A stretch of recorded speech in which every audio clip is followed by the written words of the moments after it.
অনেক দিন আগে হয়েছে, বেশ কিছুদিন আমার জায়ের বাবার বাড়িতে গিয়েছিলাম। তো ভালোই ঘোরাফেরা হয়েছিল। এবার শীতে ওনারাও আসছিল। তো ওনাদের বাড়িতে মাটির চুলায় রান্না হয়। অনেক দিন পর মাটির চুলার খাবার খেয়েছিলাম। খাবারগুলো দুর্দান্ত হয়েছিল, খুবই স্বাদ হয়েছিল। তো এই তো খেতে বসেছি।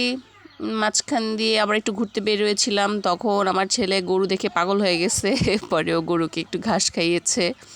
এই তো তাদের ছাদে উঠলাম, উঠে আশপাশটা দেখলাম, একদমই গ্রাম্য পরিবেশ। আমার ছেলে পাথর নিয়ে কি যেন একটা গবেষণা করছিল।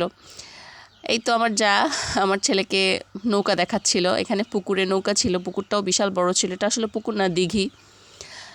আর এই যে বাছুরের যে এই সিনটা, এই সিন আমি প্রায় অনেক বছর পর দেখেছি। ছোটোবেলায় যখন মামার বাড়িতে যেতাম, থাকতাম অনেক দিন, তখন দেখতাম।